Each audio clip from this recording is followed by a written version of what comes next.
চিংড়ি মাছের মালাইকারি তো অনেক খেয়েছেন। আজ একটু নতুনত্ব ধরনের একটা রান্না করছি, চিংড়ি মাছের বাটি চচ্চড়ি। খুব সহজেই এবং অনেক কম উপকরণে বাড়িতে এটা বানিয়ে নেওয়া যায়। প্রথমে আমি চিংড়ি মাছটাতে হলুদ, স্বাদমতো লবণ, সর্ষের তেল, লঙ্কা গুঁড়ো, জিরে বাটা এবং সর্ষে ভালো করে বেটে একটা মিহি পেস্ট তৈরি করে অ্যাড করছি। এরপর এই মিশ্রণে দিয়ে দিচ্ছি একদম ঝিরিঝিরি করে কেটে রাখা আলুর পরিমাণটা আমি অনেক কম ব্যবহার করেছি। এখানে একটা ছোট আলু ঝিরিঝিরি করে কেটে দিয়েছি। এবার পুরো মিশ্রণটাকে হাত দিয়ে ভালো করে মাখিয়ে নিচ্ছি।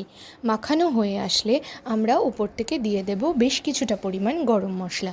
মনে রাখতে হবে যে এটা আমি শাহি গরম মশলা ব্যবহার করেছি, তাই বেশি পরিমাণে যদি দিয়ে দিই তাহলে ভীষণ ঝাল হবে খেতে। এই রান্নাটা আমি ইন্ডাকশানে কারি গ্রেভি মোডে করছি। পুরো মিশ্রণটাকে এবার একটা ননস্টিক প্যানের মধ্যে ট্রান্সফার করে দিয়ে বেশ কিছুক্ষণ ঢাকা দিয়ে রান্না করতে হবে। এবার ঢাকা খুলে দিয়ে দেব কুচি করে রাখা কাঁচা লঙ্কা। এটা শুধু কালারের জন্যই আমরা অ্যাড করছি, আর কিন্তু কিছু নয়। কিছুক্ষণ রান্না হয়ে আসলে আমরা দিয়ে দেব বাটি ধোয়া জল। এরপর আর বেশিক্ষণ রান্না করতে হবে না।